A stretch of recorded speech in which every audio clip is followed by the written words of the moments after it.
ಅತ್ತಿಗೆ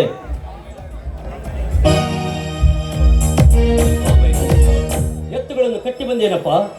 ಹೂನಣ್ಣ, ಎತ್ತುಗಳನ್ನು ಮರಕ್ಕೆ ಕಟ್ಟಿ ಮೇವು ಹಾಕಿ ಬಂದಿದ್ದೇನಣ್ಣ. ಬಾ ಮೈಲರು ಬಾ, ಭೂಮಿ ತಾಯಿಗೆ ನಮಸ್ಕಾರ ಮಾಡಿ ಅವಳ ಪ್ರಸಾದ ತೆಗೆದು. ಆಯ್ತತ್ತಿಗೆ.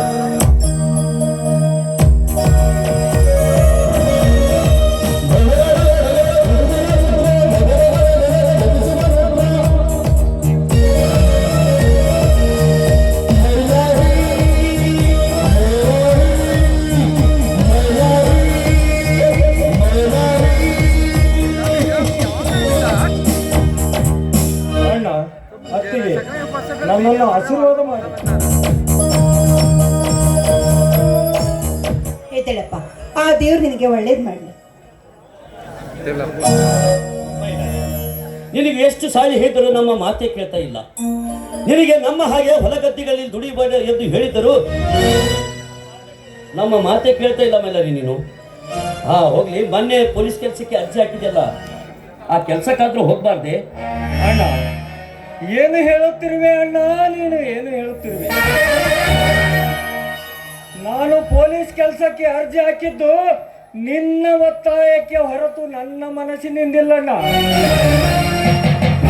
ಅಣ್ಣ, ಬೇರೆಯವರ ಕೆಳಗೆ ಕೆಲಸ ಮಾಡದೆ ಈ ಮಣ್ಣಿನಲ್ಲೇ ದುಡಿದರೆ ಬಂಗಾರವನ್ನೇ ತೆಗೆಯಬಹುದು ಎಂದು ನೀನೇ ಹೇಳಿದ್ದು ಇಷ್ಟು ಬೇಗ ಮರೆತು ಬಿಟ್ಟಿಯೇನಣ್ಣ? ಅಣ್ಣ, ಪೊಲೀಸ್ ಮಕ್ಕಳು ಪೊಲೀಸ್ ಆಗುವುದು, ಡಾಕ್ಟರ್ಗಳ ಮಕ್ಕಳು ಡಾಕ್ಟರ್ ಆಗುವುದು, ಇಂಜಿನಿಯರ್ಗಳ ಮಕ್ಕಳು ಇಂಜಿನಿಯರ್ ಆಗುವುದು ತುಂಬಾ ಸುಲಭ. ನಾವು ಅವರಂತಾದರೆ ಈ ಮಣ್ಣಿನಲ್ಲಿ ಕೃಷಿ ಕೆಲಸ ಮಾಡುವವರು ಯಾರಣ್ಣ? ಅಣ್ಣ, ಅವರು ಎಂತ ದೊಡ್ಡ ಶ್ರೀಮಂತರೇ ಆಗಿರಲಿ, ಅರಮನೆಯಲ್ಲಿರುವ ಮಹಾರಾಜರೇ ಆಗಿರಲಿ, ದೊಡ್ಡ ದೊಡ್ಡ ಕಾರಿನಲ್ಲಿ ತಿರುಗಾಡುವ ರಾಜಕಾರಣಿಗಳೇ ಆಗಿರಲಿ, ಅವರು ಹೊಟ್ಟೆಗೆ ತಿನ್ನುವುದು ಅನ್ನಲಿ ಅನ್ನುವುದು ಮಾತ್ರ ಮರೆಯಬೇಡಣ್ಣ. ನಿಜವಿದೆ. ಅವರೆಲ್ಲರಿಗೂ ಅನ್ನ ಕೊಟ್ಟು ಸಾಕುತ್ತಿರುವವರು ಈ ನಮ್ಮಂತ ರೈತರೇ ಅನ್ನುವುದು ಈ ಜಗಕ್ಕೆ ಕೈ ಎತ್ತಿ ಹೇಳುತ್ತೇನೆ, ನಿಜವಿದೆ ತಮ್ಮ, ಈ ನಿನ್ನ ಮಾತು ನಿಜವಿದೆ.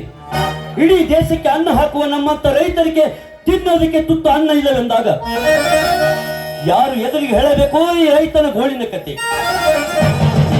ನಾವು ಅನ್ನ ಹಾಕಿ ಬೆಳೆಸಿದ ರಾಜಕಾರಣಿಗಳಿಗೆ ಬೆಲೆ ಕೊಡುತ್ತಾರೆ, ನಮ್ಮಂತ ಬಡವರಿಗೆ ಎಲ್ಲಿದೆ ತಮ್ಮ ಬೆಲೆ? ನಮ್ಮಂತ ಬಡವರಿಗೆ ಎಲ್ಲಿದೆ? ಅಣ್ಣ, ರಾಜಕೀಯದಲ್ಲಿ ನಿಂತುಕೊಂಡು ಕೋಟಿ ಕೋಟಿ ಸಂಪಾದಿಸಿದರೇನಂತೆ? ಅವರು ಹೊಟ್ಟೆಗೆ ತಿನ್ನುವುದು ನೋಟುಗಳಲ್ಲ. ಇದೇ ರೀತಿ ಮುಂದುವರಿಯುತ್ತಾ ಹೋದರೆ ಮುಂದೊಂದು ದಿನ ಗೊತ್ತಾಗುತ್ತದೆ ಈ ರೈತನ ಬೆಲೆ ಏನು ಅಂತ. ಅಲ್ಲ ಮೈಲಾರಿ, ನೋಡಪ್ಪ, 5 ವರ್ಷಕ್ಕೊಮ್ಮೆ ಮನೆವರೆಗೂ ಬಂದು ರೈತರ ಮನೆ ಎಲ್ಲಿರುತ್ತೋ ಅಲ್ಲಿವರೆಗೂ ಬಂದು ಕೈ ಕಾಲು ಹಿಡಿದು ಓಟ್ ಕೇಳ್ತಾರೆ.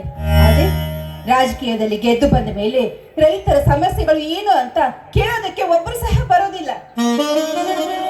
ಅತ್ತಿಗೆ, ಒಳ್ಳೆಯ ಪ್ರಶ್ನೆಯನ್ನೇ ಕೇಳಿದ್ದೀರ. ಇದರ ಉತ್ತರವನ್ನು ನಾನು ಹೇಳುತ್ತೇನೆ ಕೇಳತ್ತಿಗೆ. ನಮ್ಮ ರಾಜ್ಯಕ್ಕೆ ಇರುವುದು ಒಬ್ಬರು ಮುಖ್ಯಮಂತ್ರಿಗಳು ಮಾತ್ರ. ಆದರೆ ನಮ್ಮ ರಾಜ್ಯದಲ್ಲಿರುವುದು ಸಾವಿರಾರು ಹಳ್ಳಿಗಳು. ಅವರು ಒಬ್ಬರೇ ಆ ಸಾವಿರಾರು ಹಳ್ಳಿಗಳು ನೋಡುವುದಕ್ಕೆ ಆಗುವುದಿಲ್ಲ ಅಂತೇಳಿ ಪ್ರತಿಯೊಂದು ಹಳ್ಳಿಗೂ ಒಂದು ಗ್ರಾಮ ಪಂಚಾಯಿತಿಯನ್ನಾಗಿ ಮಾಡಿರ್ತಾರೆ. ಆ ಗ್ರಾಮ ಪಂಚಾಯಿತಿಗೆ ಅಧ್ಯಕ್ಷ ಮತ್ತು ಸದಸ್ಯರನ್ನು ಕೂಡ ನಾವೇ ಆಯ್ಕೆ ಮಾಡಿಕೊಡುತ್ತೇವೆ. ಅವರು ಸರಿಯಾಗಿ ಕೆಲಸ ಮಾಡುತ್ತಾರೋ ಇಲ್ಲವೋ ಎನ್ನುವುದರ ಸಲುವಾಗಿ ಗ್ರಾಮ ಪಂಚಾಯಿತಿಯ ಮೇಲೆ ಟಿಪಿಯ ಮೇಲೆ ಜಡ್ಪಿಯ ಮೇಲೆ MLA MP ಗಳನ್ನು ಕೂಡ ನಾವೇ ಆಯ್ಕೆ ಮಾಡಿಕೊಡುತ್ತೇವೆ. ಅವರು ಸರಿಯಾಗಿ ಕೆಲಸ ಮಾಡುತ್ತಾರೋ ಇಲ್ಲವೋ ಎನ್ನುವುದು ನೋಡುವುದು ಮುಖ್ಯಮಂತ್ರಿಗಳ ಜವಾಬ್ದಾರಿ. ಆದರೆ ಅವರು ಮಾಡುವುದೇನು? ಹಿಂದೆ ಆಗಿದ್ದ ಅಧ್ಯಕ್ಷ ಎಷ್ಟು ಕೊಳ್ಳೆ ಹೊಡೆದ, ಹಿಂದೆ ಇದ್ದ MLA MP ಎಷ್ಟು ಕೊಳ್ಳೆ ಹೊಡೆದ್ರು, ಹಿಂದೆ ಇದ್ದ ಮುಖ್ಯಮಂತ್ರಿನೂ ಎಷ್ಟು ಕೊಳ್ಳೆ ಹೊಡೆದ.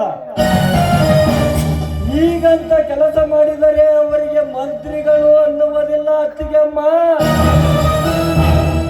ನಮ್ಮಂತ ಬಡವರ ರಕ್ತ ಇರುವ ಕಂತ್ರಿ ನಾಯಿಗಳು ಎನ್ನುತ್ತಾರೆ. ಸಾರ್ಥಕವಾಯಿತು ತಮ್ಮ, ಸಾರ್ಥಕವಾಯಿತು. ಈ ಬಡ ರೈತರ ತಮ್ಮನಾಗಿ ಹುಟ್ಟಿದಕ್ಕೂ ನಮ್ಮ ಜನ್ಮ ಸಾರ್ಥಕವಾಯಿತು. ಈ ಪ್ರತಿಯೊಂದು ಹಳ್ಳಿಯಲ್ಲಿ ಮನೆ ಮನೆಯಲ್ಲಿ ನಿನ್ನಂತ ವೀರ ರೈತರು ಸಿಡಿದರೆ ಸಿಡಿದು ಬರೆದ ಹಾಗೆ ಮುಡಿದುಕೊಂಡು ಬಿಡುತ್ತದೆ ಈ ಸರ್ಕಾರ. ಇನ್ನು ಮುಂದೆ ರೈತರ ಹೆಸರು ದೇಶದ ಹೆಸರು ಎನ್ನುವುದು ಆ ಸರ್ಕಾರಕ್ಕೆ ಅರ್ಥವಾದರೆ ನಮ್ಮ ರೈತರಿಗೆ ನೀರಾವರಿ ಯೋಜನೆಯನ್ನು ಹಮ್ಮಿಕೊಂಡು ವಿದ್ಯುತ್ ಮೌಲ್ಯವನ್ನು ಕಡಿಮೆ ಮಾಡಿ ಅವರು ಕೊಡುವ ಸರ್ಕಾರಿ ಗೊಬ್ಬರಕ್ಕೆ ಬೆಲೆ ಕೊಡುವಂತೆ ಮಾಡಲೆಂದು ಮುಖ್ಯಮಂತ್ರಿಯ ಪರವಾಗಿ ಶ್ರೀ ಸೋಮೇಶ್ವರಲ್ಲಿ ಶ್ರೀ ಸಾಷ್ಟಾಂಗ ಹಾಕಿ ಬೇಡುತ್ತೇನೆ. ಬನ್ನಪ್ಪ, ಹೊಟ್ಟೆ ತುಂಬಾ ಹಸಿವಾಗಿದೆ ಅಂತ ಕಾಣುತ್ತೆ. ಬನ್ನಿ ಆ ಗಿಡದಲ್ಲಿ ಹೋಗಿ ಊಟ ಮಾಡೋಣ.